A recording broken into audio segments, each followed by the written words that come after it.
Hey guys. Is it working? It usually shows me like a ticker. There it is. Okay. Um Sorry I'm so late. I didn't realize that if you schedule a live stream on your mobile device, you can't go down to like a computer and go live from that. I had to re-enter all the information for the live stream. So I do apologize. Anyway, I thought that, instead of doing something so serious, we could talk about the DoorDash TikTok girl. Does anybody know this story? I know no one's really in here yet, so we'll see what happens. But um, if you didn't see the DoorDash girl on TikTok a few months ago, you're missing out because it was getting wild. And I think it happened and then people forgot about it, and I saw an update for it the other day, and I was like, "Oh, I'm gonna talk about this," because her whole situation was crazy. If you didn't see that, you really should. Let me see if I can pull it up. Well, I think he's gonna show some here, but I might try to find the actual original video on YouTube so I can share it easier because this thing is crazy. Let me get it pulled up here. I'm all over the place now because I had to redo everything on here. So annoying. Um,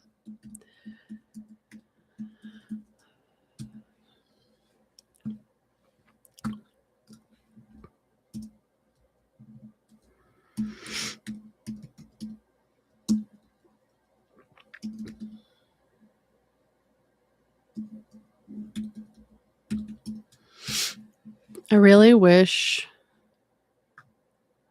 I had like a boom arm for my mic because it's always in the way. It's like right here and my keyboard's there. So it's a pain in the butt.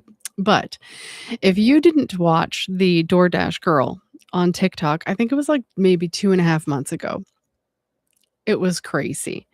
It was crazy, and she was, like, losing her ever-loving mind. So I'm gonna pull up the video if I can find the original one. Let me see. I think let me see if I can find the original video, or at least some of them. I don't think I've ever signed into TikTok on my computer, so I'm not even gonna bother trying, but if you missed out on this, essentially, this girl was delivering for DoorDash. I think she was in New York City at the time, or New York State at the time. And, she had a DoorDash delivery she had to do, and when she got there, I guess the guy was passed out on his couch in his living room, which was the first room you could walk into if you walked into the house, but he was passed out, like, naked from the waist down. Now, there's a few things that happened when this all kinda came about. She was recording, first of all, so she recorded after the fact because I don't know if anybody's ever DoorDashed, but you don't typically record on your way up to the house. If something happens, maybe you pull your phone out, I suppose. But so she had her TikTok that she posted was her going up to this house, and the front door was like a storm door that was closed, and then the inner door, like the large door, was cracked open enough that you could see the guy who lived there passed out on the couch. He was like naked from the waist down. I was like, it's so obvious this dude was probably shit-faced and, like, whatever he was doing, who knows, ordered some DoorDash, probably forgot about it, whatever. But there's speculation that supposedly when she got to the house and the door was cracked open, she, like, pushed it open, even more, which would mean she'd have to open the storm door, so I don't really know if she did that. She's claiming she didn't. There's a Ring doorbell, so I think this guy obviously can prove if she did or not. But after the fact, she started absolutely losing her mind, on TikTok because she posted this video of him naked from the waist down, passed out on his couch on her TikTok, um, page, and it went viral, obviously. And then, DoorDash, like, immediately deactivated her account. and she had a meltdown online, about how she got fired from her job, basically. I mean, you're not really fired. I mean, if your account's deactivated, it's still your own business, so you kind of fired yourself, but and she was losing her mind and saying that this whole thing happened where she was delivering the DoorDash and she, saw this guy exposed in his house and that she was a victim of sexual assault. So that was her claim, that she was sexually assaulted when she recorded a dude while he was in his own home and then put it all over the internet for the world to see. But there was an update that, a guy following this whole story had done recently, and I thought it would be interesting to take a look at it. So, I am gonna go ahead and share this screen here because it's crazy. First of all, like, when I saw all of this, I was like, "There's no way this girl believes this. Like, this has to just be for show." But I mean, if you see the TikTok video of her losing her mind, I mean, you can see the blood pressure. She's, like, really freaking out, but she's, like, screaming at the screen saying how she is a victim here, right? But I'm just like, you literally put someone naked online without their permission while they were inside their own home. Like, I don't know about anybody else. Like, do I wanna walk up to someone's house if I'm delivering a DoorDash and see someone naked? No, ideally not so much, but I'm not gonna walk away and be like, "I was a especially when you see the dude's passed out. He obviously was just, like, shit-faced, wanted snacks. I don't know. You know what I mean? But it was crazy to see how much she lost her mind, and she genuinely felt like she was a victim and she was the one who was deserving of whatever. So, I'm gonna pull up this guy who's following it closely so you guys can see. Let me just make sure I'm on the right one. Is this it? Yeah, this is it. Okay. So we can see this update because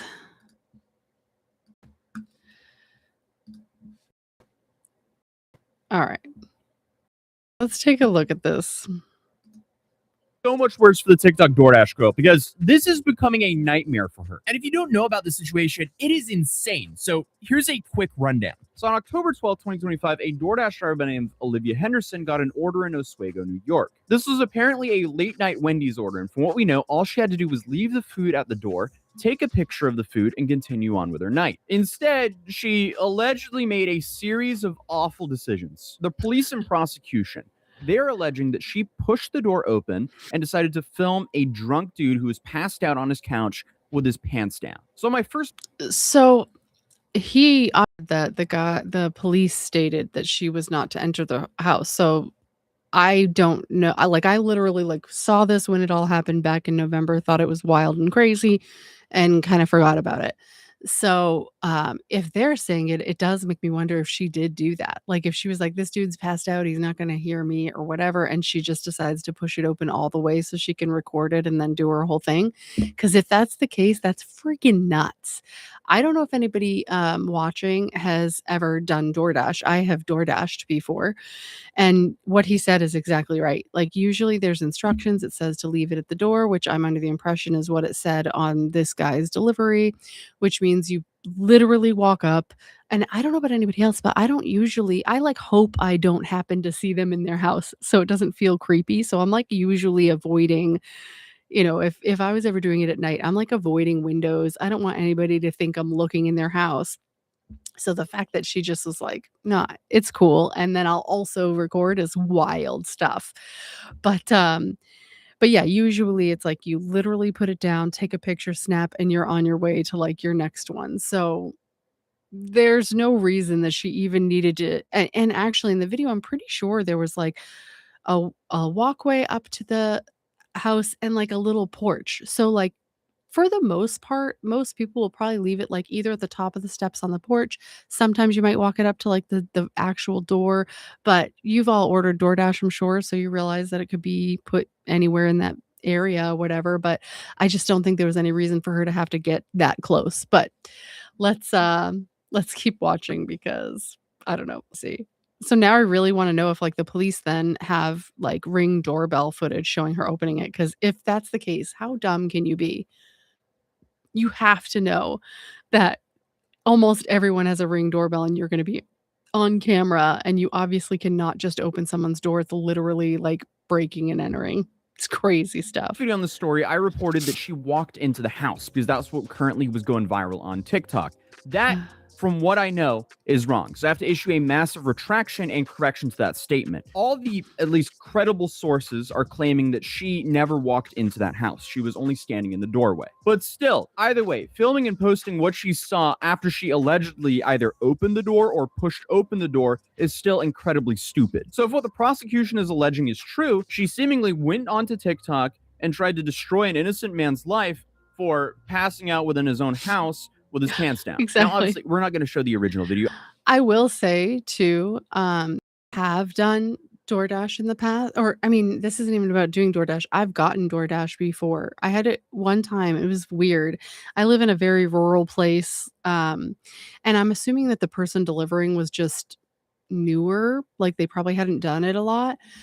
And we have a storm door too, and I want to say it was like nicer weather out that time frame, so the inside door was open. We usually keep it shut in the winter because it's too cold. And um this dude came up to drop off because I have it set the same way. I have it set to like just leave it at the door. I actually have a note in there that says, please don't knock because my dog will bark. My dog has since passed away, but I've never changed it. So it still says like don't knock, like you'll make her bark and go crazy. But this guy walked up and we just have like a set of stairs, like concrete stairs with like a plot, like a landing at the top. Like we don't have like a big deck or anything on the front of our house. And he came up those stairs and he opened the storm door. Like I'm in the living room, but he like opened the door to put it inside the house, the order. It was weird. It was so weird. I would love it if any of you have had weird DoorDash experiences, whether it's for like driving DoorDash or ordering DoorDash. Tell me what they were because I'd be really curious to know. But yeah, I remember that. So I guess not everyone follows the rules or looks at the rules. But yeah, this guy just opened it. Mind you, I have like little kids at the time too. So I'm like, don't be opening someone's door. What are you doing? It was the weirdest. But whatever, nothing happened. It was not the end of the world. It was just very weird. But so I suppose, maybe she could have done that not thinking about it, but I'm under the impression where she made such a big deal about being deactivated that she's probably done it for a while and she's probably established at door dashing. Assumption. Let's see what else I can't even find the original video. All I can find is a screenshot.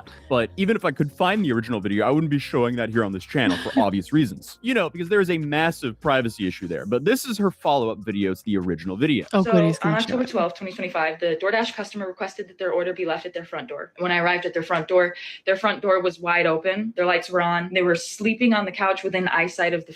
I'm gonna pause that really quick so I can read what she wrote here on the screen. It says, "What happened to me while I was door dashing, doing my job door dashing?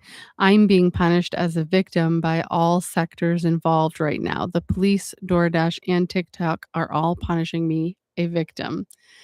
This is like crazy. I mean, I don't know. How do you get this out of touch with reality? How does it happen?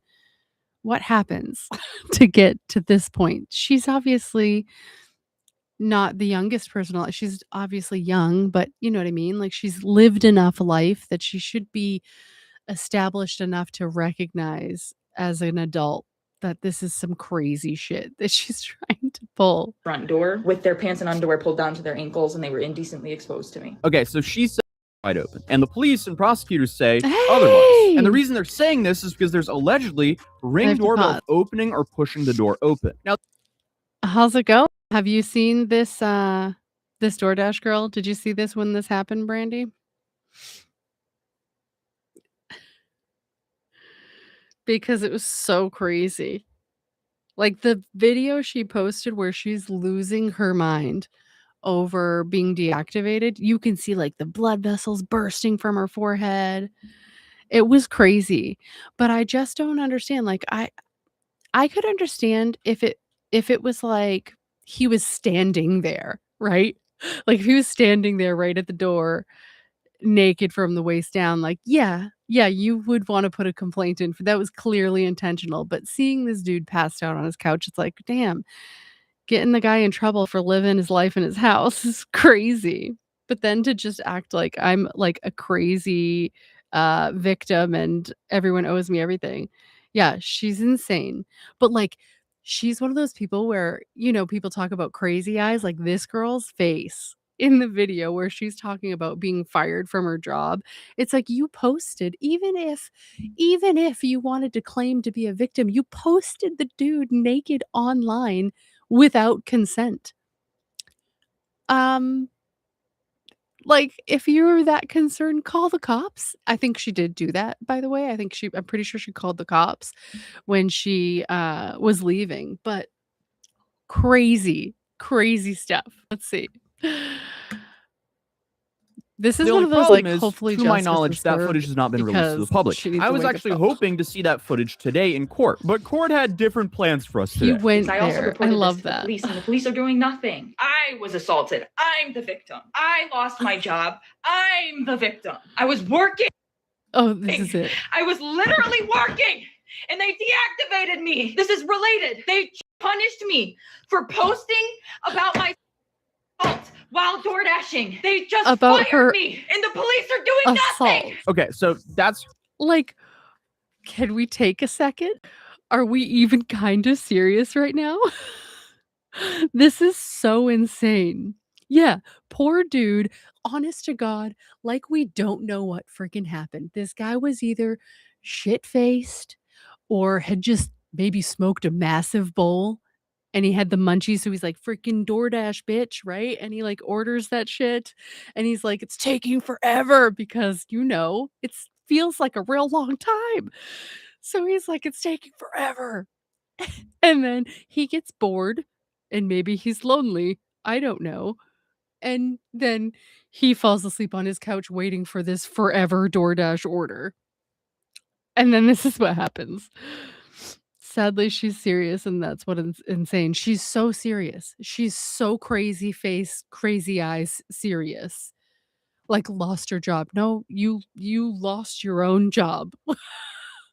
But even if you like I was saying, even if you wanted to try to claim that it was sexual assault in your weird, crazy, wacko, la la land situation that you're in, even if you wanna claim that, you still put a dude naked online without his permission. Could you even imagine if a man did that to a woman? It's crazy. I keep telling people the end is near. God said, "Fuck the fire. I'm taking the world out with stupid people." It's literally like it's mind-boggling. It's mind-boggling.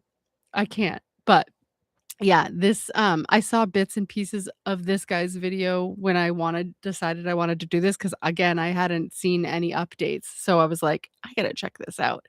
And it looks like she could potentially get up to 8 years in prison, which is like this is one of those things where, I thought, "Oh, there's so many things I wanna talk about, like, with the Charlie Kirk thing and, like, Erica Kirk and, like, the stuff that's come out recently with Candace." I feel like a lot of people kind of skipped over the episode where she was talking about, what's her name? Oh, Stacey Sheridan, is that her name? Anyway, the memorial and everything that happened and how that lady was kinda conned into going and making donations. I wanna talk about all that. I feel like nobody really talked about that one, which is crazy because that's a crazy episode. And then, of course, there's so much more that has just happened over the last week, but I don't wanna, like, rush through it. So I was like, "You know what? I'm just gonna cover this thing because I haven't really stepped outside of the Charlie Kirk bubble, and obviously, it's not the only thing I wanna talk about." And I wanna try to also do some kinda, like, fun, lighthearted stuff. And while I'm sure that this situation was very unideal for the dude involved and obviously her too, no matter what you think of her, I'm just like, this is one of those moments where, like, do I think she should get 8 years in prison? No. But would I be, like, devastated for her if she did, no. No, I wouldn't, because maybe it'll be a wake-up call for other people, probably not, but the comfortability people have right now with recording other people is crazy stuff. I think last year some lady beat up her Uber driver, robbed him, and tried to swap what happened. Yeah, that's crazy. I wouldn't be surprised. I'm not surprised at all if that's what happened. All right, watching this. Her side, and the prosecution is basically saying something around the lines of this happening. Sir, I have your DoorDash. Oh! Ew! I'm a victim! Now, obviously, that video exaggerates things for humor, and again, correction, she didn't go into the house from what we know. But this was her final response before the trial. Hi guys, it's the DoorDash girl. There have been a lot of people saying things like I entered the customer's home or I opened the customer's door, but I can assure you that I did not do either of those things. And I have obtained irrefutable proof that the door was already wide open when I arrived to the customer's house. But due to its importance, I cannot post that proof at this time. Okay, so we have two sides saying two different things. The only thing everyone can agree on is that the homeowner was laying out of his own home with his pants down. Then she had her arraignment, which was actually televised, and she asked to ban cameras. But the judge reportedly responded, so now you don't want cameras involved. So I wouldn't say that was a strong arraignment. Funny. This is how her first hearing went. And as we Honestly, she's a really pretty girl, like a really pretty face.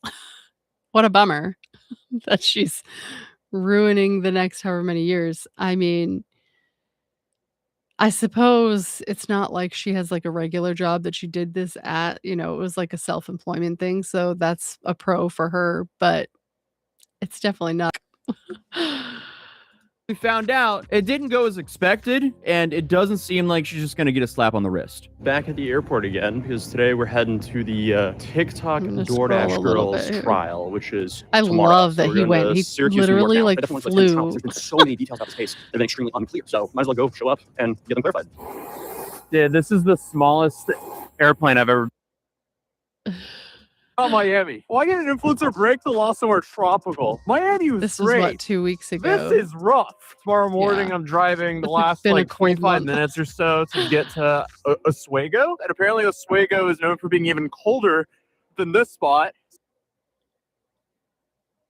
And we'll be good. There's a few things that are probably going to happen today. Or actually, I say that, but I don't know what's going to happen because there's always surprises when you go to trial. She currently has a public defender, and she's charged with 2 counts. She has one count of this is. She has one count of this is. Okay, so she has one count of dissemination of unlawful surveillance image. She also has one count of unlawful surveillance. Both of these, she's pled not guilty to. As stated, she's currently being represented by a public defender. From talking to the practicing lawyers I know, it seems like it's very likely that a plea deal will happen today. Who knows, though? That's why we're going to go see. The big thing is for her is she filmed the guy. That's why she's charged. You have a whole bunch of arguments about like, okay, did she open the door? Was the door already kind of opened? How was the door when she found it? There's now alleged ring camera footage showing that she either opened the door or pushed the door and started filming. That's the really damning evidence. So we have the... Yeah, that's the tough part. The it open. I have no idea who's alleging it, but what'd you say? I managed a motel for 6 years that doubled as a male dormitory for college. I can only imagine what you saw. Yeah. But what are you going to do? You're going to be a victim and like try to, sue all of them. They need to start holding females. Okay. Yes, I 100% agree with that. They need to start holding females accountable for their shady behavior. Absolutely. This is one of those things too, like when it comes to the Eric Kirk thing, I've seen a lot of comments on like my 2 recent videos where most people like totally understand. But yeah, best. I know. Like live your life, dude. Like, I don't know. But yeah, some of the things that I've either done or like seen in my life, and never once did I feel like, oh my God, I can't believe that happened to me. Usually I put myself in the position, but anyway. I've seen a lot of comments on the last 2 videos I've uploaded in regards to those leaked Erica Kirk video and audio recording. And, it's very common for like any video covering her for people to kind of shit on you and be like, you're picking apart this widow. It's awful. It's like, dude, You tell me you haven't paid attention to anything without telling me, because my God, I've never seen more freaking red flags in my life ever. Like, yeah, I get it. I get that it's like awkward to talk about it because her husband died. But the reality is there's a bazillion and one things that she has either avoided to talk about. And I don't care. Like, I understand that she doesn't have to respond to Candace Owens' requests or anything like that. But you do, if you're that concerned about how it's making you look, then just take care, just prove whatever you need to prove and move along. And then everybody would stop asking questions. But it's like craziness. All right. See. Police alleging that she opened the door and started filming. And then we have DoorDash essentially banning her from the platform because she filmed the customer. But she's claiming that she's the victim in all of this, which is why, all of her TikToks started in general. So it will be interesting to see how her defense argues for her in court. If I was going to be making any predictions on what's going to happen is, my guess, plea deal, I think they're going to be very lenient on her. She didn't even have to bail out, so she was released on her own recognizance, meaning she didn't have to pay bail. It's basically just an honor system. It's like, hey, you can go. You don't have to give us anything. We just trust that you're going to show up to court. So I have a feeling that her sentence is going to be, or her plea is going to be very lenient. Most likely, she'll be getting like some community service, maybe a fine. That's what I'm expecting here. But we'll see. All right, welcome to Oswego, New York. Beautiful little town. I have no idea where that is. Okay, guys, I just got out of court. I'm now going to find a little location where I can do a quick live stream for you guys. Wow, look at that building. That's beautiful. I think that's the town hall. This is the city courthouse. This is probably the spot. Hopefully we could find some shelter from the wind, though. I feel like my arch nemesis had the wind. Yeah, this is perfect down here. You just got out of the court case for the TikTok DoorDash girl. Something big did happen, but it took a while for anything to happen at all. So I got here at the court at about 9:20. Can you imagine like forever being known like the TikTok DoorDash girl? Like that's how people know you now. Oh. I can go do damage. No, I didn't see those videos. Oh, yeah. No, it's fine. I mean, I don't disagree. I don't disagree with the people who are saying like people, grieve differently. I totally get that. For the most part, that would be the way you would perceive things. But the reality is there's a million and one things that have been in your face, obvious deceptions from their side. And I'm sorry, just like I had said before, there are loads. I actually thought maybe what I'll do, like I love when Baron goes live and he does like his whole monologue thing. I'm not very good with like just writing stuff out like that. It's just not how my brain works. But I thought about doing something similar where I dive into one of the murder cases that I had been looking up a little while back. I was looking up murders that took place that were basically like coordinated by the spouse, and 75% of them, by the way, were coordinated by the wife to have someone else murder their husband for either financial gain like insurance or whatever, or property, and they would pay someone else to do it while they were like at an appointment, so they had an alibi. Like this is so typical of particularly women, because of the fact that like we can't usually like physically take down our dude, right? And I'm not saying that like Erica Kirk set this whole thing up, but I am definitely not in the group of individuals who think she had nothing to do with it in advance. Like I'm pretty sure she was aware it was happening. And who's Matthew Shepard? The Matthew Shepard story. But yeah, I was looking up one today because I was trying to find some that sounded similar, because now after that last Candace episode, we definitely know that there was probably even more money involved than we've even considered at all. Yeah, I agree. I think she definitely knew. And but yeah, so I was trying to find some that sounded similar, and there was one in Seminole, Florida. I used to live in Florida, so I was kinda like, "Oh," and I, like, looked at that one, but she had killed or she had her was it her brother or something kill her husband. They shot him in the stomach while she was somewhere else. This guy was like I'm pretty sure he was like a news anchor or so he was well known too, which I thought was kind of like, you know, kind of a connection in a similar sense. So I thought maybe I'll dive into that and like utilize that as like a comparison. Like this is not unusual. It's just not. And am I the only one who finds this tour name really fucking nuts? The, Make Heaven Crowded tour, does that sound like we're all supposed to be, like, getting together, drinking a specific Kool-Aid? Is it just me? Like, that's what this sounds like to me. Make Heaven Crowded? Like, everybody join Charlie now. Like, it's wild. What a name, huh? The way I just said that reminded me of, Ace Ventura. I don't know why. What does she say? Oh. The mom, when he goes to Ray Finkel's house and he goes upstairs and she lets him in his terrifying football bedroom. And she goes, "What a sports nut, huh?" It's so good. I freaking love that movie. The people I work with at my job are all younger, and I made a reference to it the other d Lacey's out. They're little footballs. I had, uh I had made a reference. I work at a grocery store, my part-time job, and, I've been helping out our deli department because they're short-staffed. I usually decorate cakes, and, I was helping out our deli department putting away their load, and I kept getting, like, the clam chowder, New England clam chowder, and I kept thinking of Ace Ventura, and I said that to the kids working. I was like, "I just every time I pull this out, I'm like, what's the password?"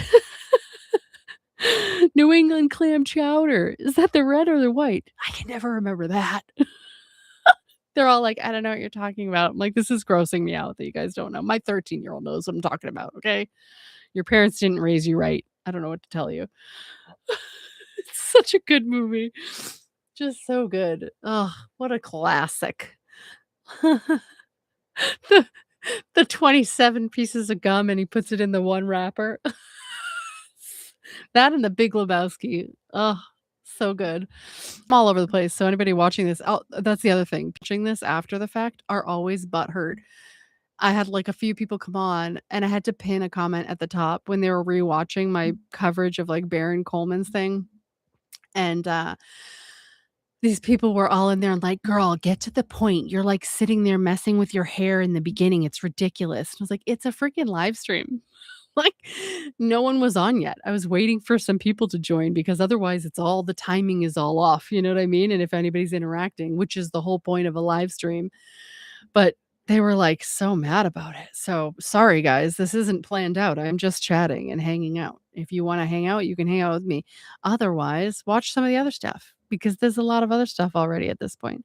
But Finkel is Einhorn. Einhorn is Finkel. It's true. Hence why I've gone through 80 TikTok accounts. I just can't. TikTok's, like, useless anyway. Everyone's leaving TikTok. You can't do anything on there now. I never really did anyway. I have an account over there, but then it's only started as kind of, like, semi-political stuff, so it was never, like, shown anyway. TikTok hates that. Now even more so because of, our favorite country and everything. But let's keep watching.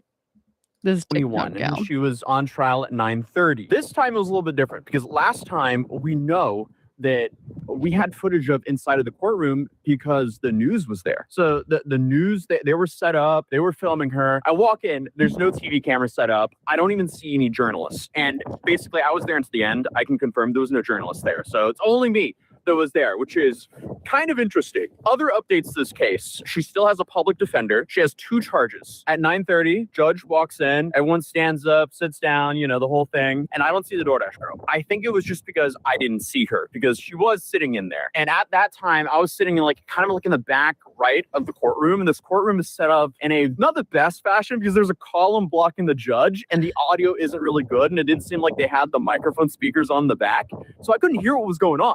So I had to move around. Eventually, after they went through a couple of the defendants, I got up and I moved. And that's when I could actually see the judge so I can at least read what his lips were saying because the audio was still bad. And I think I sat down kind of behind the DoorDash girl at that point. And that's when I had spotted her. Going through my notes real quick. Oh, no. All right. My hands are frozen. Why did I not bring gloves? As a Norwegian, I should have known better. So 10 o'clock rolls around and I see who I think is the DoorDash girl's public defender. 10:25 rolls around. Nothing yet. Okay. So at this point, I've been here for a minute. 10:50 rolls around. Woman who looks like the DoorDash girl, who I think was, she gets up after talking to her public defender and leaves. And I'm like, uh-oh. What's going on now? Is this like another Jack Doherty situation where there's some like continuation? Do I have to show up tomorrow? I don't know. I wait around even further. Then we have probably like another 40 minutes of waiting. They go through the last people. The judge then is waiting for one of the defendants to show up. So we get through that and suddenly it's just me in court in the courtroom. And I'm like, oh, well, I'm not going up on the stand. So that must mean it's over. I go out to the clerk, I talk to them, and I'm thinking, okay, there's a continuation that happened. Instead, I found out this was divested to county court. So originally, where we're at, this building right here, this is the city court. So city court, I mean, this is kind of like small fines, but hers was divested to county court. So as I said, originally she was in city court, but now county court, that's the main state court. So that means most likely she's facing way more serious charges. Or well, not way more serious charges. The charges are still... Here's the thing. She should face this. Like she shouldn't just get a fine. She needs to face serious charges because there's, and you can see, I feel like when she's walking, like you can see her walk in that video, I feel like you can see that I still don't think she's quite taking this seriously. I'm sure there's been moments of like panic when it comes down to like, oh my gosh, I'm going to have to go to court for this or whatever. But like, seriously, honestly, I wouldn't be surprised if he got like absolutely the maximum if it was a man, without a doubt. But just the fact that like there was no like moment in advance to posting on TikTok that she was like, maybe this isn't a good idea, or like, you know, there wasn't a moment, that there wasn't a moment that she was like, I could really get in trouble for this.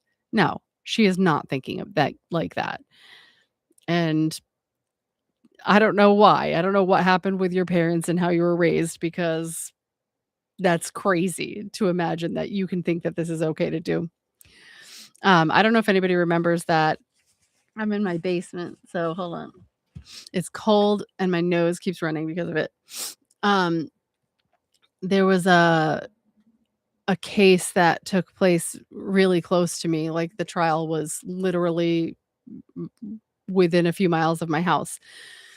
And this was a pretty big deal at the time. I'm certain it was national news, but it was what was his last name? Mauricio. I can't think of his full name, but it was an OnlyFans girl. Did you guys hear about this? She had basically started whatever. I don't want to call it a relationship because I don't think it was really like a relationship, but you know, like she had her channel. He was a subscriber. He ended up wanting to like get her extra things because she had like started chatting with him through their chat. I assume they have like a chat feature or something. And she had said she needed stuff for her new place. And so he like offered to buy her a TV and like had it shipped to her place, which means he then had her address. And he was from Pennsylvania. She was here in New Hampshire. But he ended up coming here to meet up with her, and she had said he could. Like she had given him permission. So like he came and met up with her and they had sex. And And then I think it was so obvious in the trial watching that this kid just like what he did was so incredibly wrong. So I'm not justifying that at all. But to me, it was so obvious that this is like a kid who's probably never had a girlfriend. He was like just out of high school. And I think he was like in love. He thought they had like this relationship. You know what I mean? Like he felt like she was his girlfriend. And I'm not saying that he felt like he was her boyfriend in this moment and when he made the decisions to do what he did. But it was obvious to me that this kid was just naive and like didn't know what he was doing and was falling in love and probably was like new to relationships or whatever. But essentially, she had kept telling him she didn't want to see him again. Mind you, he drove from Pennsylvania to Seacoast, New Hampshire. And ultimately, he had gone back home, like but he had traveled this way like more than one time. Like one time he came and was like hanging in the parking lot and said he was out there and he wanted to see her, like that sort of thing. And but then what happened? It took a real turn there at the end. He ended up she moved in with her mom. I don't know if she was like why she left where she was, but she moved in with her mom. And he figured out where that was, and he ended up the house or whatever had like an attached barn or something like that. And or maybe the barn was not attached, but it was like behind the house, something like that. And he had gone into that part of the house, and when they left the house, he snuck into the main part of the house, like he had stolen a key when they were home one time. He went in the house while they were home, but they weren't in the rooms, and he took a key off of their, like, keychain for the house, and then came back when they had left with the key and, like, made himself comfy in their attic and was there for multiple days, like there was, like, jugs of pee, there was food wrappers because he had, like, food he had brought into the attic to, like, hang out in there. But what happened was, like, in the middle of the night, he would get up and he would go through the house and, like, he was, like, taking pictures of her while she was sleeping, and she had, like, a little toddler kid, and he was, like, putting his phone under her bed, under her blankets to take pictures of her under there while she was asleep, and, like, her kid was in the bed, and anyway, yeah, crazy towards the end there, and I'm pretty sure that she was, like, approached by Netflix or something to talk about some sort of, like, mini series or something, but, yeah, I was at that trial because it was so close to the house, and at the time, I was doing my true crime podcast, so I really wanted to, like, be present, so I was there during it, but what a crazy story. But I feel like this is, like, that same thing, like, how easily you, get that reality check when it gets completely out of hand. And this could have been, like, the simplest, like, just a funny freaking story, right? Like you were saying. This could have just been a funny story that you told later on, like, you're a grown freaking adult, whatever, you saw a man's pee-pee, "Oh my god," like, get over it. Crazy, he wasn't there, like, trying to, like, attack you, it's wild. Um, I don't know. So, yeah, I think that people need to see these things, but, again, like, he's the only one there. You'd think maybe there would be a lot of people because this seems like it was so viral on TikTok when it happened, so I'm surprised there wasn't anybody else there, but maybe they just didn't even know. I didn't know that it got to this point where she was gonna have to go to court. So, let's see what else he says here. The same, but most likely they could penalize her a lot harder. So according to the lawyer that I've been talking to, that's the prosecutor that moved it there, most likely because of all the public attention to the case and the public outcry. So that means that most likely she won't get a slap on the wrist. So currently she is facing 8 years in prison. That's her max sentence because it's a 4-year max 8 sentence for years. each of the felonies. And her minimum sentence seems to be a couple years of probation. And that is if she's convicted 100% though. It seems like she was moved to Superior Court. So that's actually even worse for her. So that's what we have right now. She's currently facing 8 years in prison. That's the worst case. She's not going to get that. But I highly doubt she'll get 8 years unless for some reason the judge just wants to, like, make a point of her, but Oh, I would love it if I got to a point where, like, I had the financial freedom to be able to go to court cases like that, because I love that. But, yeah, that, she wasn't expecting it to get to this point. There was a time I did a DoorDash, actually, and I can't even remember what the house was. I think it was local to me here, but I had gotten up, and when I got to the door, there was, like, a handwritten note on the door that said he was a nudist, and, that if you're delivering something, I don't know why he didn't just say leave it at the door. That's the part that makes you go, "Why?" But his note basically said, "I'm a nudist. If you, if you'd prefer that I put clothes on, knock first. If you don't care, ring the doorbell," or something like that. I was like, "Hey," he gave us choices, but it was a awkward handoff. Yeah, at least he warned, but I'm just thinking, like, if it's DoorDash, just tell him to leave it at the door, and then you can come out here and just shrivel up your penis in the freezing cold if you want. I mean, that's on you, but I don't know why you wouldn't, like, why does it have to be handed off? Like, you know what I mean? But whatever. But yeah, it was pretty funny. I haven't had anything crazy though. Any crazy other than, like, I guess that's probably the craziest, but.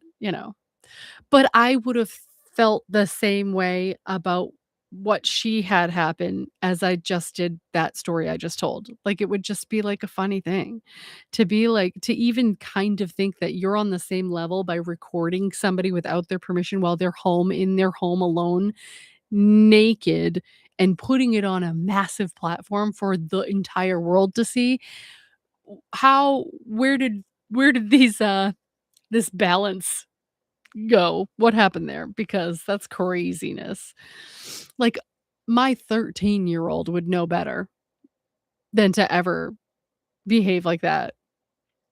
And I worry about my 13-year-old because he's huge. Um, he's in 8th grade, but he's like 6 feet tall.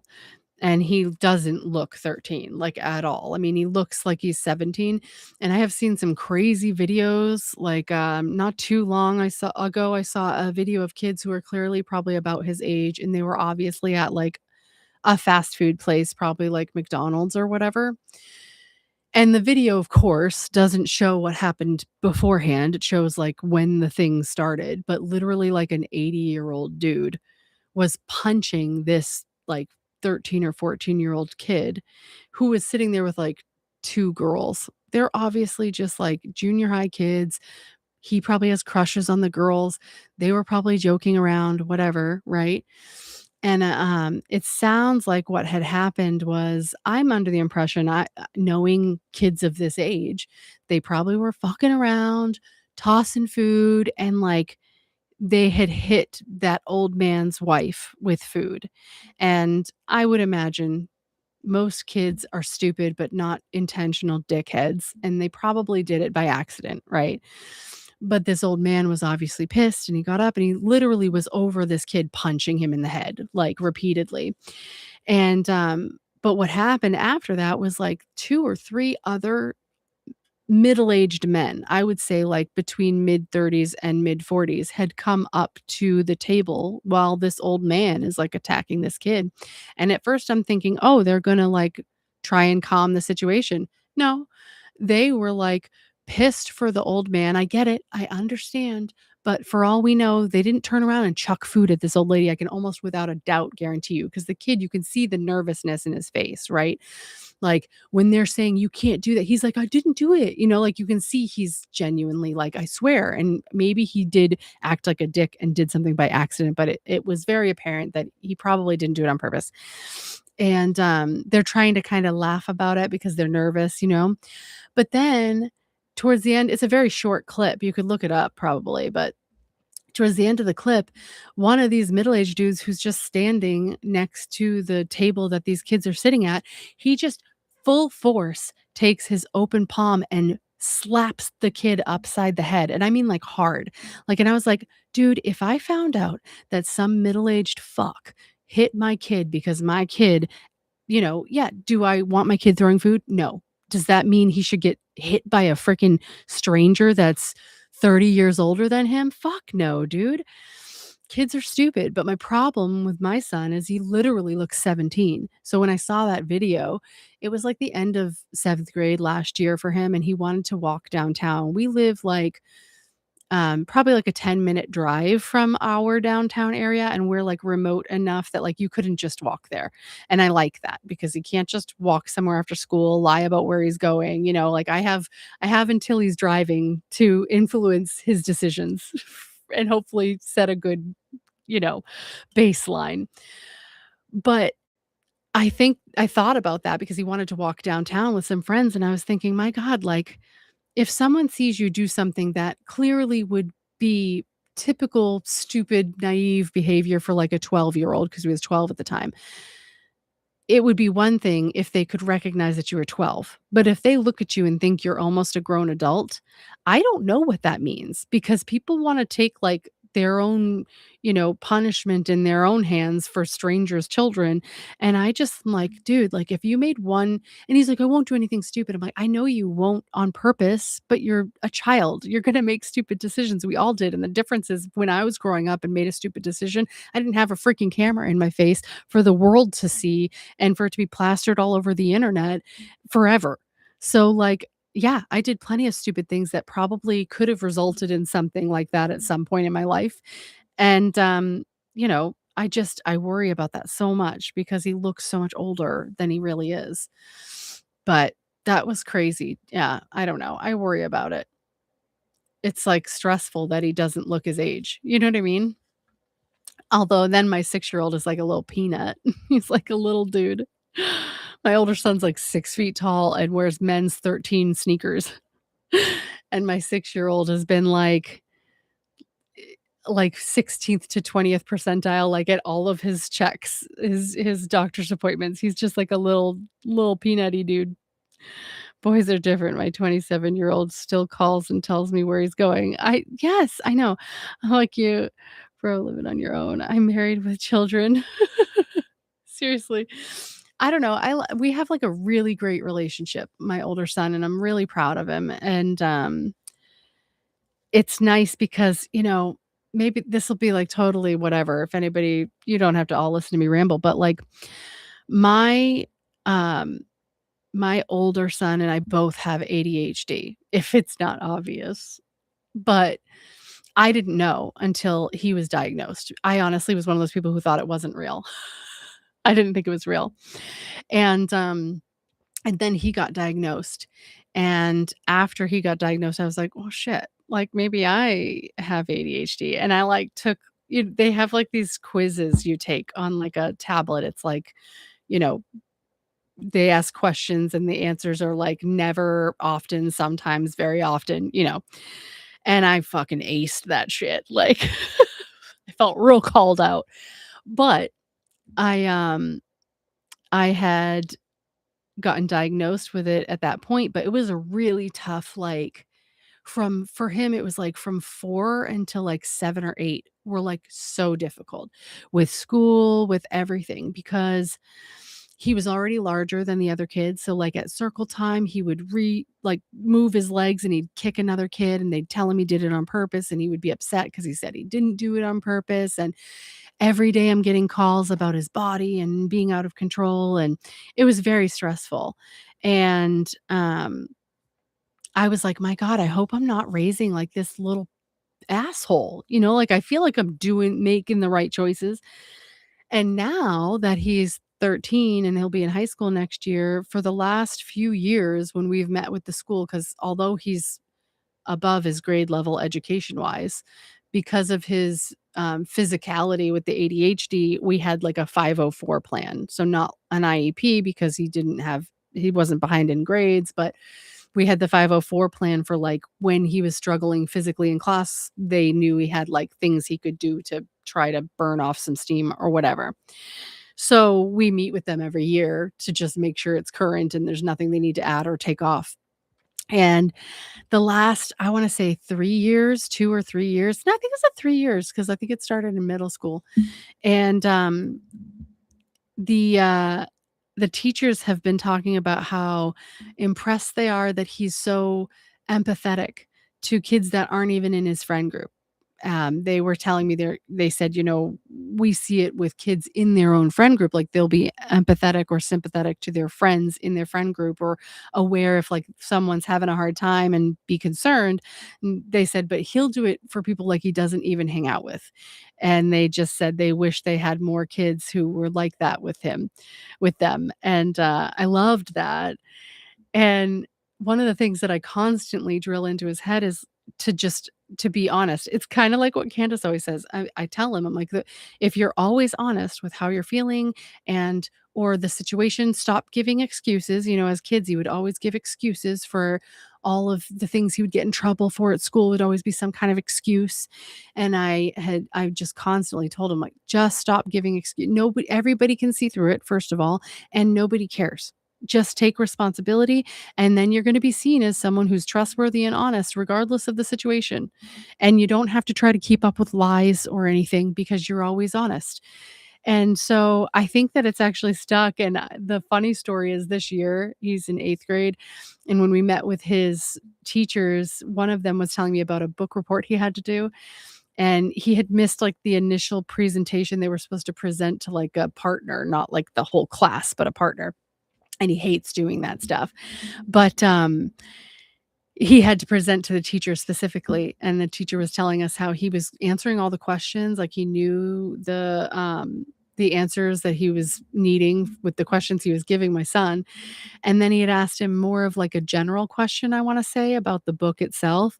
And my son just said, he went, "Well, I'm going to be honest with you. I didn't finish the book." So here he is nailing all the questions.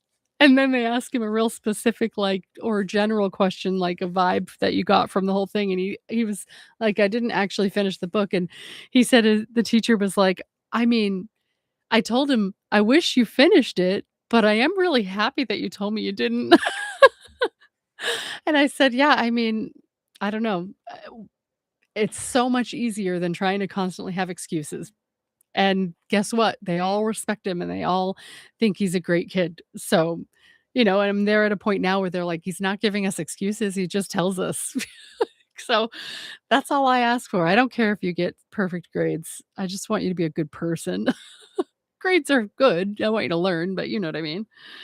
I don't know. I was always that person who I could do well, but it was very hard. Whereas my older sister was far more inclined to study and retain information. And she was like second in her class, and I was like skimming by in the art room only, succeeding in there and skimming by everywhere else with like C's and D's. But I didn't care because it didn't matter to me. And I feel that way with my kid too. Like, I don't care if you go to college. Like right now, he thinks he wants to be a therapist, which great. If he does, and he's an empathetic person, like they were all talking about, then maybe that's a great path for him. But I don't care. I'd be plenty happy if he wanted to just go to trade school or something, because I know how painful it is to have incredible school loans. Thanks, art school. I'll be broke forever at this point, but it's what it is. I got to learn how to draw even better. So I'm obviously doing so much with it. I suppose I decorate cakes, but I don't make a whole lot of money doing that, and I don't want my own business doing it either. I've learned that about myself, that I am not one who wants to run a business at all. I mean, it's one thing if it's like my own, like if this YouTube channel actually takes off and I make money and it like becomes a thing, that's a different thing. But yeah, I don't want to have people to answer to if things go wrong. You know what I mean? I worked at a bakery once back in high school, and I I just remember some of the stories, and they were like a mom and pop bakery, so they did like $500 wedding cakes that they'd have to drive 3 hours in a box van. And I'm like, dude, never in my life do I want that responsibility. One thing going wrong, like if it went wrong one time, I would be like, I'm never doing it again. So I just can't do it. I don't have it in me. That's why I'm like, I really want YouTube to work because of the pure fact that, like, I want to be able to, enjoy what I'm doing and hopefully have money that continues to kind of come in on its own. I don't need a ton of money. I don't need to be making tons of money, but just some. Just some. So, I don't make a ton now either, but yeah, mama's boys are the best. My little dude is definitely still clingy, but I know that it's not gonna last long. He's 6. I remember being so tired of having to, like, help my older son fall asleep at night, but I had to do it for a long time. He just couldn't, and it wasn't easy too because of the ADHD. Like, he couldn't settle down. So, like, he needed me to help and settle him down, whatever, and I did that probably till he was almost 10. And, it was very sporadic though after 7 because that's when my little guy was born. They're 7 years apart. So, obviously, it was much busier then. But, it tapered off, and it's like even the nights that I'm tired and maybe annoyed that my little guy wakes up at midnight and still calls for me to come up to him, it's like I get up there and I'm like, "Oh, you're so delicious." He's a good snuggler. What did he say to me the other day? He's like, "Mom," he goes he got off the bus and he goes, you're my favoriteest mom ever." And he's like, "I don't know what it is. I just like how snuggly you are. You're so squishy." I'm like, "Thanks, bro. Thanks." But I was like, "I know what you mean. I remember the squishy snuggles with my mom too. They were pretty sweet." You're so squishy. One time we were on a hike. It was like like summertime or something. And he said that. He goes, "Mom, why do I just love moms so much?" Because I think I just love moms because 'cause they're so snuggly." Like, better just be me, one mom. He's so cute. And he's also totally a dick because he's 6 and he's, like, angry and he always talks about hating his brother. And I'm like, "No, you don't. You don't hate him." My little sister is 7 years younger than me, and she's, like, my best friend, so. Read into the Ashbergs. What's that? Yeah, my channel's doing okay. I had like, there was definitely, a good I'm doing well. I've only been consistent for literally, like, a month now. So, over 200 subscribers, and I just hit about 1,000 watch hours, so I'm not mad about that. I'm happy about that. And I know, like, a lot of people, it takes a lot longer, but that's also my concern, like, why I wanna kind of branch out into some other stuff because I know, like, people are really into the Charlie Kirk thing, and so am I. It's kind of like what made me finally decide to do this. But it's not gonna be, the topic of conversation forever, so I wanna make sure that I have other things sprinkled in so that it's not a total dive off a cliff plummet of numbers when there's less to talk about there eventually. But I still follow some true crime. I really would love for it to just end up being more of like a I don't want it to be super serious. I tend to be a humorous, like, fun person, and I would love for it to be more that direction, but it's really tough to just kind of like, I thought, "Oh, body cam footage is funny sometimes." Sometimes it's sad. Oh, Ashburgers. I see. Yeah, yeah. No, yeah, we've never been tested, for any spectrum type stuff. Like, we definitely had the formal, um, uh, like, psychiatrist, multiple hours of, like, interactions with my son and watching him to determine that he did have ADHD, and then I did something similar. It's a little quicker for an adult, but I for sure knew after I got Adderall for the first time, because when I took that, I was like, "Holy crap, it's like night and day." I know everybody's like, "Oh, it's like crack. People just take it so they can stay up all night." No. If I don't have the right dosage, I will crash like hours in. So I need like the extended release because anything that like you have to do a follow-up, like taking a second pill midday or something does not work, and I get extremely exhausted. But let me tell you, my brain doesn't go speedy crazy. My brain is like feels slower after I take it.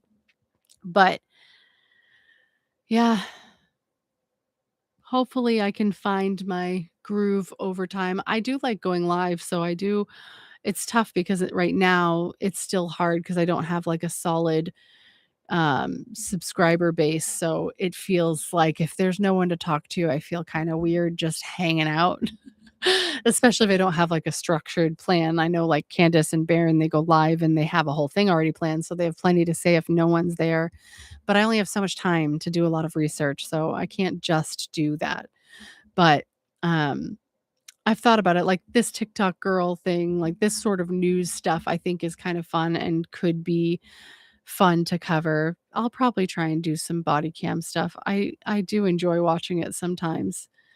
But I also kind of want to do like blind reactions to that stuff, but then like you don't always know if it is going to turn really serious, and if you don't want it to be, like I don't know. You wouldn't let your son test for it for years because of the labels. Yeah. Um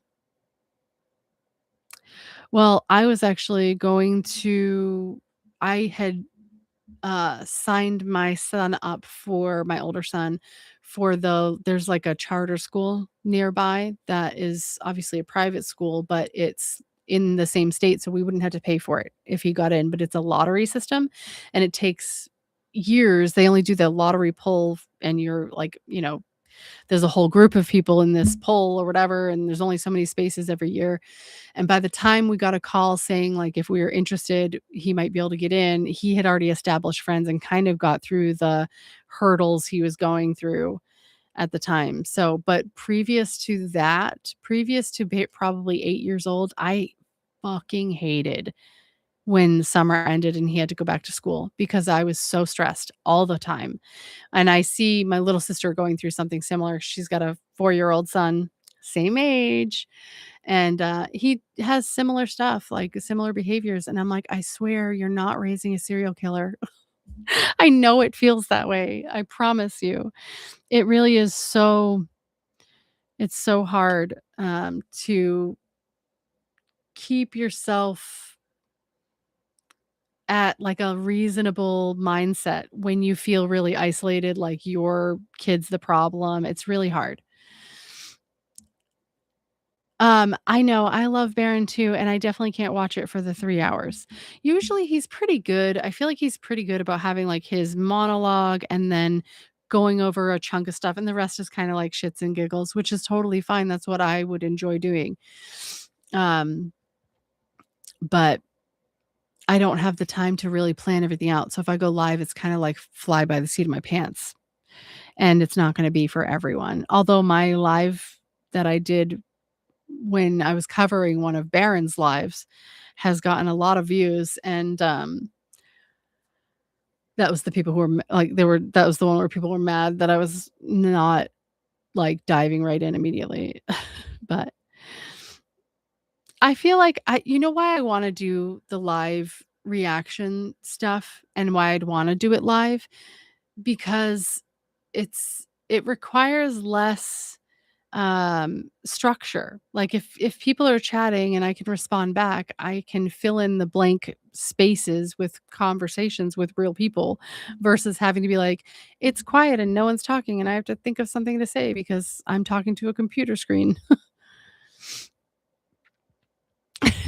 You've said from day one that your kid was going to be a serial killer. I'm telling you, when you get a phone call every day but half the time it's the dumbest shit. I remember getting so mad. There was one day, mind you, my kid is extremely hyperactive, right? At this point in his life when he was younger. And I had gotten a call about how he had hit a friend in the lunch line with his lunch bag. And I was like, okay. And they had said they're going to keep him in for part of recess to learn how to walk in the halls safely. And then they went on to say, well, it wasn't he didn't do it on purpose. And I'm like, so you're punishing him for a mistake. He's like 5 and you're going to keep the busy kid in from the short period of time he gets to burn all this energy. Do you think that's the right choice? How about you just talk to him in the moment instead of punishing him and taking away recess for something like everybody makes mistakes. He obviously just had made a mistake. It's just that sort of stuff. But when you get those calls for that stuff every day, it really eats away at you. Yeah, I can't do the structured stuff. I just can't.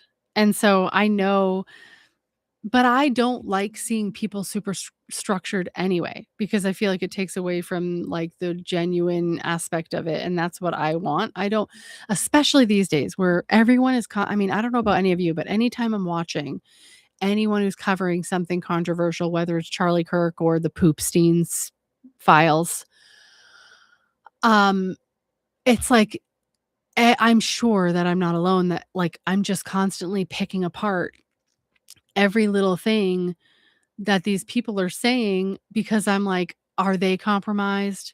You know, are, and so when something feels scripted or planned out, I have even less confidence in the person and what they're saying. Like for me, it has to just be a natural flow. So none of my videos are ever going to be perfect. But the lovely thing is, I also basically have to do like no editing. So unless I completely freeze up and like completely lose my train of thought and have to cut out like a 30-second chunk of time, I just record, make a thumbnail, and upload. I don't have to do anything. So I don't spend a ton of time editing, maybe down the road, but I don't think people really care about that anymore. Your garage is full of random animal skulls, like just going to find them. Like he goes like in the woods or something and finds them. See, my kid's not like that. He's not like an athletic or outdoorsy kid, but he is fucking funny. I do love like his sense of humor that I'm starting to see now because he's getting older. It's great. It's great to see. He, for a little while, he's always played video games, but he was playing Minecraft a lot like any other kid. I like Minecraft. But he had me put in his phone when he first got a phone like a year or something ago, and he had me in my contact name was my contact name in his phone was Spawn Point, which I thought was really funny. um he what did he say another time? I don't really watch my mouth around my kids. I do like the little guy because he's still in that like he's going to repeat stuff, and I'm mostly concerned that if he can talk like that at home, that he'll just get comfortable talking like that and accidentally start doing it in places he shouldn't. Whereas my older son, he's at a point where I don't care what he's saying to his friends in his room, but he knows not to do it at school. And my husband always jokes around because I'll swear all the time. He's like, babe, don't swear in front of the kids. I'm like, okay. And one day I had sworn or something, and my older son was sitting next to me. And my husband walked in the kitchen after. He was like, babe, don't talk like that in front of the kids. And I looked at my son and I said, he's like 84 years old. And my husband's like, what did he say? What did she just say? And my son goes, she said you're like 84 years old. I go, dude, you just threw me under the bus. And he says, I make no alliances with anyone over the age of 20. And I was like, what? I love it. It's cool because like as they're getting older, you start to really recognize how quickly they're growing, and you get that like pit in your stomach, like, oh, these moments are gonna like they're gonna be over soon. Like I feel that way with my little dude. The snuggles and the cuteness, it's all gonna, it's gonna go away and not too long from now. But the cool thing is then it turns into like this whole new thing, and that's just as cool. But the snuggles are still like have you seen those videos where people are they tell their older son, like there was one I think where the kid had to be in his teens, and the dad said he was doing the last time I pick you up. So he has the son hold his hands up and he picks him up, and it's awkward looking, but then like it gets emotional and I'm like, oh my God. And I'm like, I'll never pick him up again because he's already large. I mean, I used to be able to do it. I used to power lift, so I definitely could have, but no more because I got a really bad injury. So there's no picking him up anymore, at least not for now.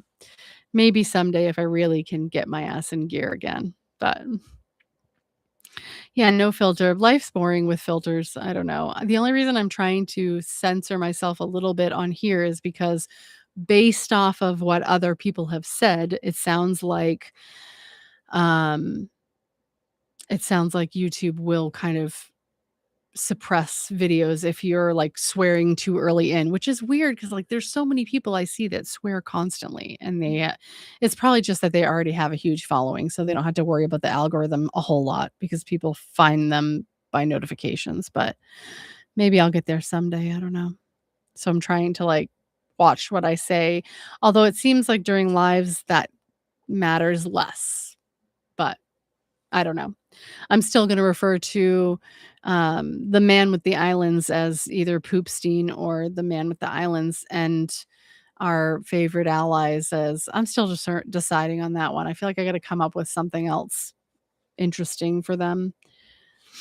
But, you know, paying attention to the words that I can't use because I've definitely seen certain videos that I'm like, that video is already doing better per the analytics, but it's getting sent out to no one, you know? Oh, oh, they want you to do the pick up. They're 27. I know. Not gonna happen. I know. I actually in 2016, I did a bodybuilding competition. I was always, someone who struggled with, like, weight fluctuations my whole life, and, but I always loved working out and lifting weights, so I did a bodybuilding competition in 2016, and then in 2017, I was training for a powerlifting competition, and I had been training at, like, a 24-hour key club type gym, and this was before I had my second son. So I would be going at night because 'cause I'm a night owl, and I would go, and there was, like, no one else in there. It was awesome. I was always working out alone, and I'd be there from, like, 10 at night till, like, 12 at night or in the morning, I guess, technically. And, I was, like I was deadlifting over 300 pounds, and I was squatting, like, 200 pounds for sets and reps.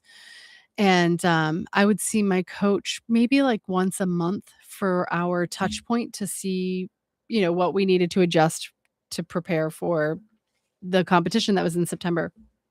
And I went to my monthly appointment with him at his gym, and we were doing, like, warm-up squats, like 150 pounds. And I had done 1 or 2 of those, and then he put up the stoppers on the Smith machine, or it wasn't a Smith machine, but the rack, the squat rack.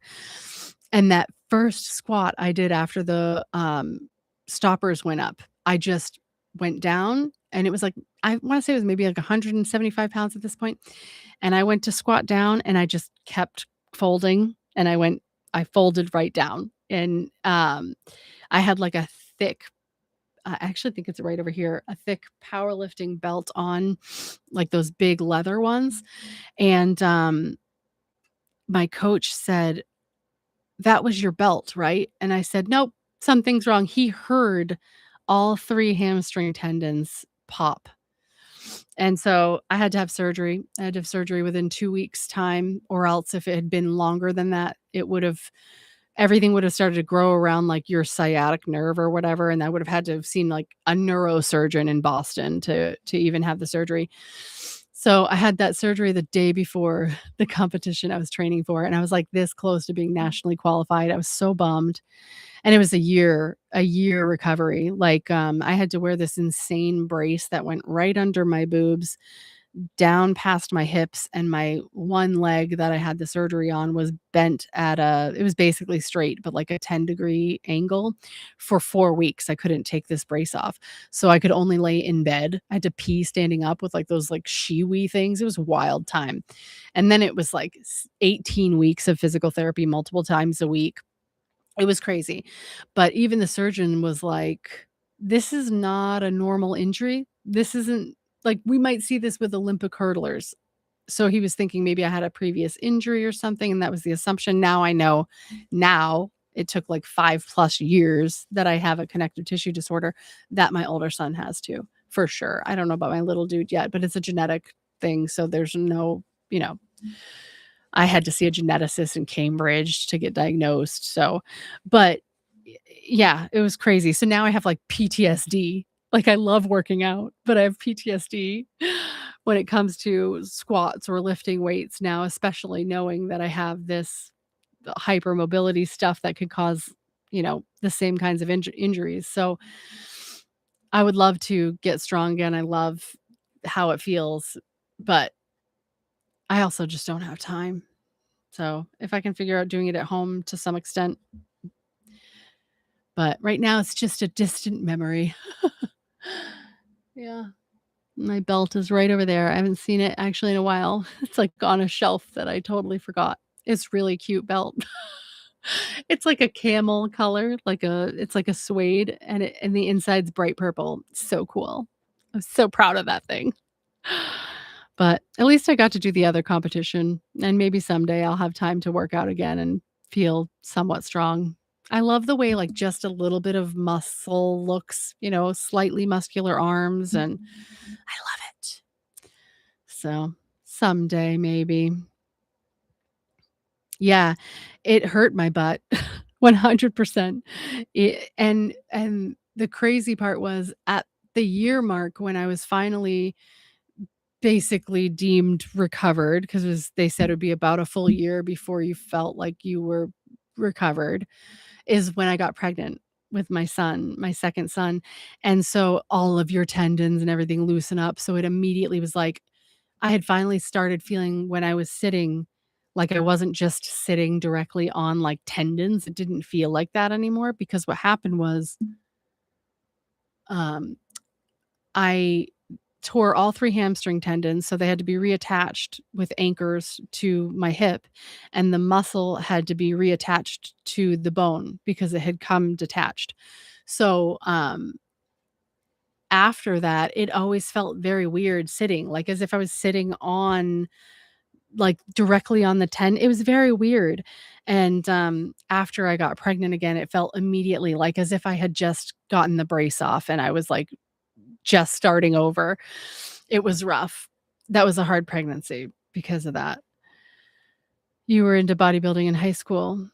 Yeah. I don't know, there's something really powerful about it that feels just it there's I had so much confidence. You just feel really confident when you're strong, because it's not even about, like, the physical aspect. Sure, that's great to look muscular and fit and whatever, but there was just this whole world for me going to the gym, and, like, there was some, like, middle-aged dude that, was, like, my gym buddy, like, I'd see him there all the time, and we would just talk for way too long all the time, but also just following, like, a powerlifting, um, training schedule is weird too, because you go there and you do 4 reps of, 240 pounds, and you wait, like, 8 minutes between. It's like, "Am I even working out?" And then I'm done, and it's like, "Wow, burnt 800 calories." I didn't even feel like I did anything.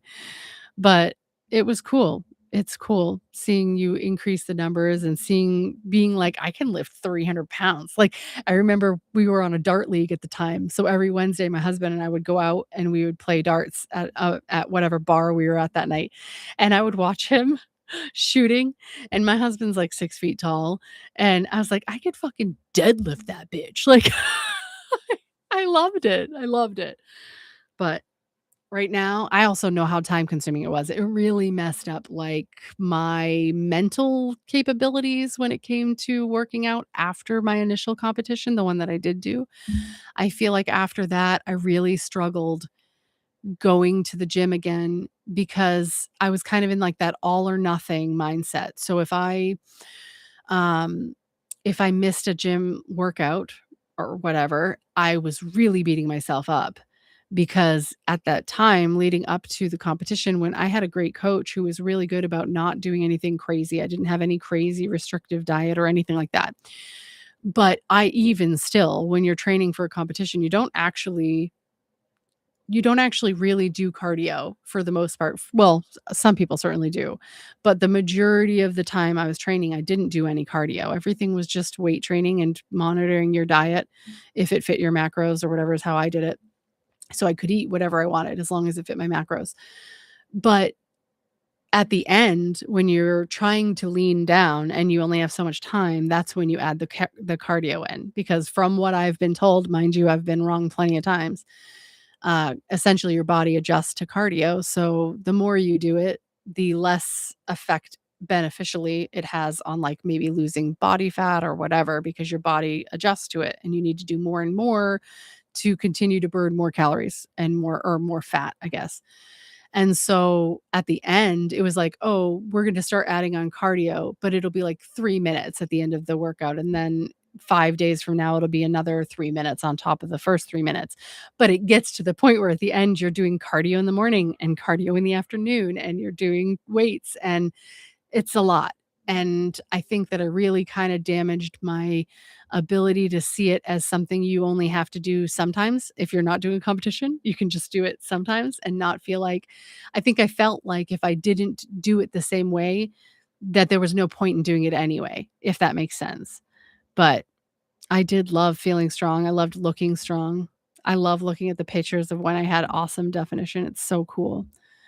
So maybe someday I'll get there. I would love to. Once my younger son's a little more independent, he's a little less unpredictable. Like right now he's unpredictable. He could wake up at any point and call for me to go up there. And my husband drives so much every day that I don't ever make him get up because I have a much more lenient schedule than he does. So but maybe once he's at a point of being a little more independent, sleeping through the nights on his own, which I know some people will probably be like, your 6-year-old doesn't sleep through the night. I don't, but it's because I don't care. I don't care that he wants me to sleep next to him. So if he wakes up and wants me to come to him, I will. That doesn't bother me. And I know he won't do it forever. So, but I think once he gets to the point of being a little bit more independent across the board, whether it's like being able to be at home for a little bit on his own and I could sneak off to the gym like between getting home from work and whatever, then yeah, I'm sure I'll do it again someday. Not a competition, but working out consistently because I do love it. I love how it feels, but yeah. But yeah, I don't know. If anybody watches this after the fact and you wanna chit chat and tell me what you guys think about other content, like I said, I usually cover a lot of the Charlie Kirk stuff or anything kind of in that vein, but, if there's other fun things you guys like, tell me how you feel about the idea of, like, body cam reactions, stuff like that. I would probably try to find more upbeat ones, or if there was one that, like, felt important for some reason. But I don't love, like, watching people when they're kind of at like a low point, but it's life, whatever. I mean, we all learn from the shit we do. Um, there's been some that are just funny because the people who are, I've never been arrested, knock on wood. I've probably been in situations where I could have been if things panned out differently, but I've never been arrested. But I imagine it feels very, very end of worldy if you're not someone who's done it. But the reality is, I can sit here right now and recognize that even if I were arrested for some stupid ass reason, it's like it's not the end of the world. It's a damn good lesson to learn, but it's not the end of the world.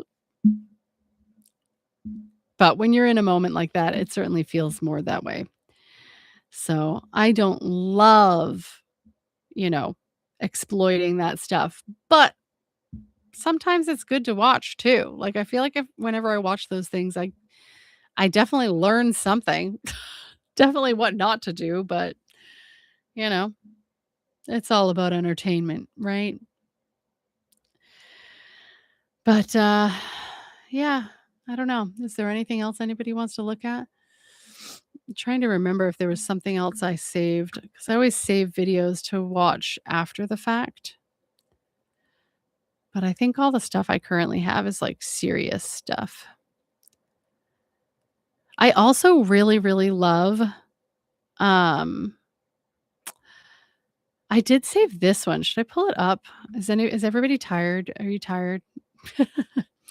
I have a video I saved just today, speaking of, Ace Ventura, and it's a video from 8 years ago that's, Jim Carrey. I think he's on, like, I don't know, The Late Show or something. Let me go see what it's called again. It's Jim Carrey reveals secret world domination plan from 8 years ago. It does make me interested. I saved it to watch. Maybe I'll do that as like a separate, like regular video. I feel like I love Jim Carrey. And he's been saying this stuff forever. But one of the other channels that I absolutely love, so I'm going to throw this out there for anybody who happens to watch this live stream that was an hour and a half long all the way through to the end. Odds are that's going to be nobody and I'm not going to get any response. But one of the channels that I absolutely love is the Y-Files. Absolutely love it. I love the style he does it in. It's not one I could do because he's very scripted. But and there's so much research that goes into his videos. But that general type of topic, I absolutely love the whole UFO, paranormal, uh, like what's that whole Tartarian type stuff where people claim that, we've had completely advanced societies like we are living in now multiple times throughout the course of history that have just essentially been completely demolished by whoever is in charge and brought right back down to basically nothing and we start over again. I think that stuff is so interesting. And there's like literal evidence of this stuff all over the world. But people definitely think you're crazy when you talk like that. Whatever. I don't care. It's fun and interesting. Like the, stuff like the pyramids and all of that stuff. I love that stuff. So maybe the challenge with that stuff is I really like to make sure if I'm doing content on stuff like that, that I'm trying to be as accurate as I can be. So it's hard because I don't want to do really quick hitting things and give inaccurate information.